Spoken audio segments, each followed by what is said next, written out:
Eu vou receber aqui o Dr. César Dar Mariano da Silva, que é procurador. Muito obrigada por ter aceito o nosso convite. Muito obrigada pela participação.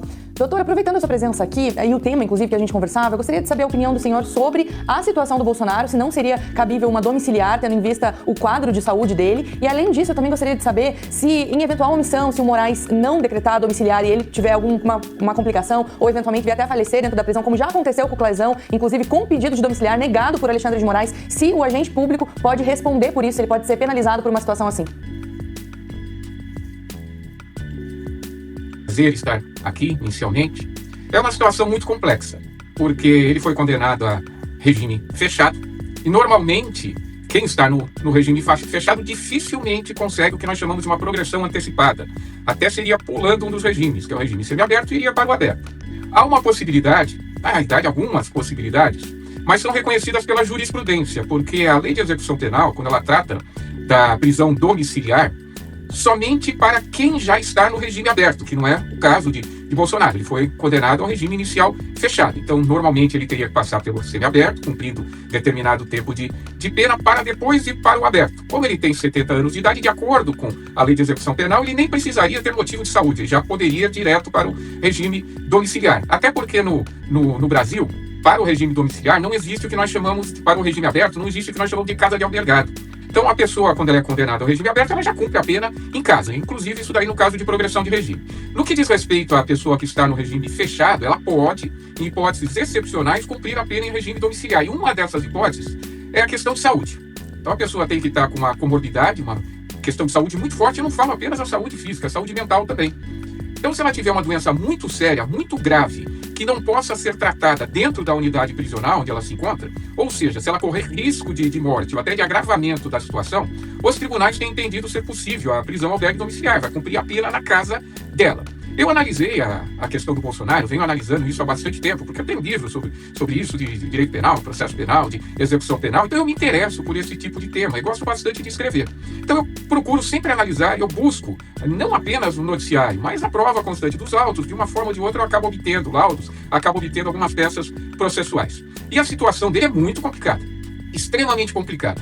Não só pelo aspecto físico, mas pelo aspecto mental. E todos nós sabemos que há uma ligação muito forte entre doença física e doença mental. Há determinadas doenças mentais que elas acabam agravando a situação da doença física. Quando eu falo doença mental, pode ser algo transitório. Pode ser uma depressão, pode ser uma crise de ansiedade, crise de pânico. E acontece muito quando a pessoa está presa. A pessoa que nunca foi presa, a pessoa que crê efetivamente ser inocente. Então, esse tipo de situação leva a um estresse muito forte que acaba agravando algumas doenças crônicas, como doenças coronarianas, doenças do coração, câncer principalmente, diabetes. Então, há um agravamento muito sério quando a pessoa tem privada a liberdade. E o que faz o magistrado numa situação dessa? O magistrado vai verificar se a unidade prisional tem condições de dar o devido tratamento ao preso. Vai oficiar ao diretor da unidade prisional, que no caso é a Polícia Federal, e vai perguntar, olha, se ele tiver algum problema, se vocês têm condições de dar tratamento a ele. Foi disponibilizado hospital, foram disponibilizados médicos, enfermeiros. A questão não é essa. A questão é que quando a pessoa tem segregada a sua liberdade, essas doenças crônicas, elas vão piorar.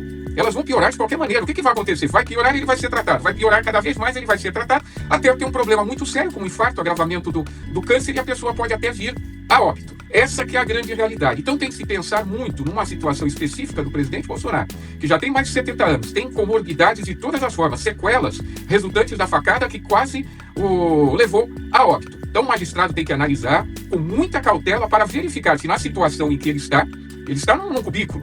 Todos nós vimos, ali é um cubículo, é muito diferente da Papudinha onde está Anderson Torres, que é uma casa com 50 e poucos metros, tem área externa, tem uma situação muito diferente que é a do presidente Bolsonaro, que ele está enclausurado. Não tem janela, não tem absolutamente nada, 70 anos de idade, com todas essas comorbidades, tomando remédios para problemas mentais, que ele tem, problemas psicológicos muito sérios, e não de agora.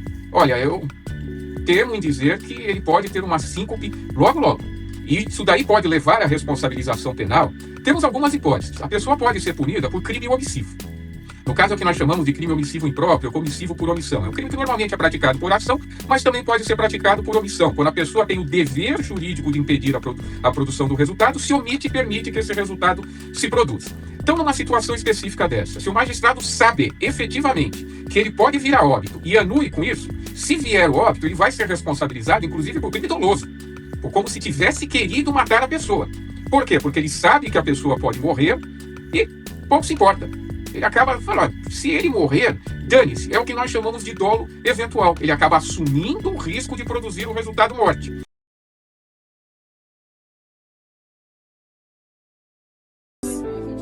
Pode desanimar, pô. Jogar toalha é a pior hipótese que existe. Eu podia estar cuidando da minha vida. Estou lutando aqui. Alguém quer estar no meu lugar? Uma ameaça de 40 anos de cadeia foi um crime impossível. Mas é o Brasil. Nós desnudamos esse mecanismo. Hoje cada um conhece o que é cada poder da República. E mais do que isso, conhece os integrantes, a culpa dos integrantes desses poderes. Eu acredito que dá para mudar. Nenhum mal vai ser eterno. Tá? E nós teremos sim dias de glória pela frente, eu tenho certeza. Até digo, né?